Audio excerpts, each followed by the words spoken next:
Hey everybody, and welcome back to Business Glow, where we bring you the latest business news and trends from around the world. So let's dive right in. Our first story takes us to the world of iPhone. Apple's much anticipated iPhone 15 is set to begin production in a significant move by Apple supplier Foxconn.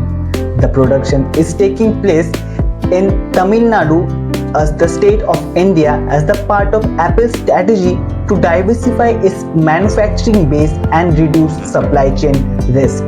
This comes as the tension between US and China continue to impact trade. जैसे कि आपको पता है कि तमिलनाडु में Foxconn का एक manufacturing hub है.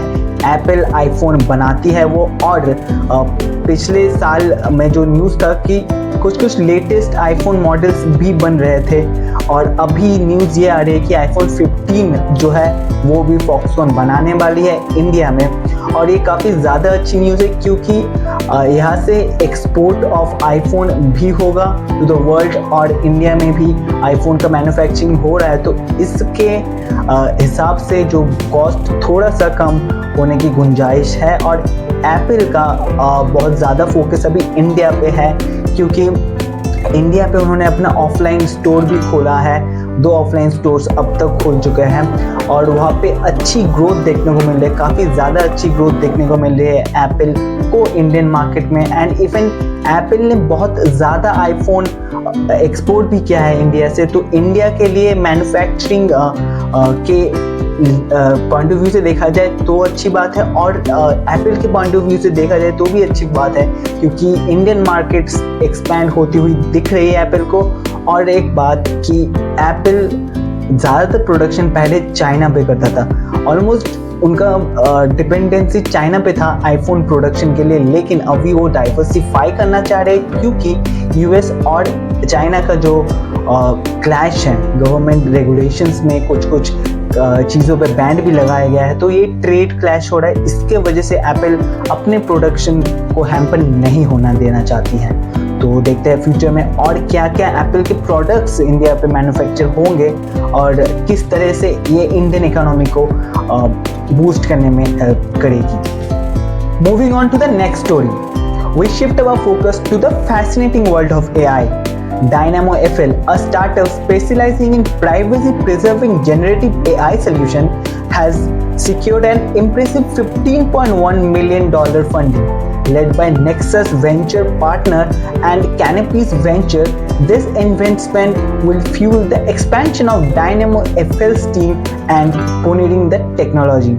और जैसे कि आपको पता है कि AI की दुनिया में अभी बहुत ज़्यादा क्रेज देखने को मिल रहा है. इन्वेस्टर का बहुत ज़्यादा फोकस है AI के ऊपर. जो स्टार्टअप्स काम कर रही है, जो कंपनियां काम कर रही है, उन पे बहुत ज़्यादा फंडिंग का रुझान देखने को मिल रहा है. और बड़ी बड़ी कंपनियां भी AI के ऊपर काम कर रही है, जैसे कि माइक्रोसॉफ्ट का भी एक बहुत बड़ा इन्वेस्टमेंट है OpenAI पे, लगभग $2 बिलियन का, और गूगल भी अपने AI पे काम कर रही है. तो अभी नेक्स्ट जो फ्यूचर वो AI का है. और यहाँ पे ही बात आ जाती है प्राइवेसी की. AI कैसे प्राइवेसी को हैंडल कर पाता है, या उसके रिगार्डिंग जो पॉलिसीज़ है, उसके रिगार्डिंग जो हमें प्रिवेंशन लेनी चाहिए, उसके रिगार्डिंग एक सवाल उठ के आता है. लेकिन कुछ स्टार्टअप्स ऐसे हैं जैसे कि DynamoFL, वो प्राइवेसी प्रिजर्व करने के लिए एक अपना सिस्टम बना रही है, सॉफ्टवेयर बना रही है, वो उसके ऊपर प्रोजेक्ट है उनका.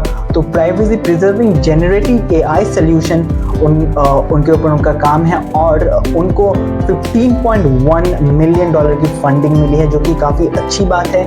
AI अपने एक देखा जाए तो ग्रेजुअली इम्प्रूव कर भी रही है, लेकिन उसके साथ प्राइवेसी का भी खतरा हो जाता है. किस तरह से प्राइवेसी हैंडल करता है AI, और उसमें DynamoFL जैसी कंपनी काफ़ी ज़्यादा अच्छे काम करते हुए दिख रही है, और उनको फंडिंग भी काफ़ी ज़्यादा फंडिंग मिला. देखते हैं ये फंडिंग DynamoFL किस तरह से यूज़ करती है, और उनके प्रोडक्ट AI और सिक्योरिटी जो है उस सिक्योरिटी को किस तरह से इन्वॉल्व या किस तरह से इसका यूज़ करती है, किस तरह से प्राइवेसी को मेंटेन करा जाता है AI की दुनिया में.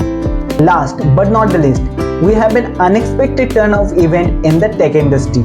Intel's $5.4 billion deal to acquire Tower Semiconductor has been called off due to the regulatory challenges, particularly in China.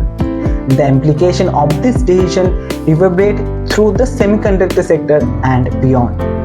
जैसे कि आपको पता ही है कि चाइना और यूएस में बहुत ज़्यादा विरन है रेगुलेटरी पॉलिसीज़ को लेके, और गवर्नमेंट ऑफ यूएस नहीं चाहती कि चाइना को कुछ भी स्कोप दिया जाए किसी भी तरह से, किसी भी फील्ड में वो चाइना यूएस को टक्कर दे या एक बड़ा भागीदारी हो मैन्युफैक्चरिंग इंडस्ट्री में या टेक्नोलॉजी इंडस्ट्री में। क्योंकि पहली बात तो ये कि ये चाइना जैसी कंट्री, चाइना की इतनी अच्छी मैन पावर है, इतने सालों से काम करी मैन्युफैक्चर वर्ल्ड में, जिसका कि अपने जो मैन्युफैक्चरिंग हब या अपनी टेक्नोलॉजीज़ के दम पे पूरे वर्ल्ड को वो डोमिनेशन करवा सकते हैं अपने ऊपर। हमने जैसे देखा था कि 2019 में एक ऐसा स्थिति हो गया था जिस जगह पे बड़ी बड़ी कंपनियां चाइना पे डिपेंडेंट थी अपनी मैन्युफैक्चरिंग को लेकर, अपने टेक्नोलॉजीज़ को लेके। और उसके ऊपर और एक बड़ी वाली बात आ जाती है कि चाइना जो है वो सिक्योरिटी को, चाइना में डेमोक्रेसी जो है उस तरह से अच्छे से प्रैक्टिस नहीं की जाती है, तो सिक्योरिटी प्राइवेसी का भी बड़ा सवाल उठ के आता है कि चाइना किस तरह से हमारे डेटा को यूज़ करता होगा। तो ये बहुत बार ऐसी न्यूज़ आ चुकी है कि चाइना डेटा को मेंटेन अच्छे से हैंडल नहीं करती या उसको मैनिपुलेट करती है अपने गवर्नमेंटल यूज़ के लिए। So that's the wrap for today's video. Hope you like this video. If you do, please click the like button and don't forget to subscribe to my channel to never miss any video from this channel. This was Mohammad Tariq Rizwan on your screen, and thanks for watching.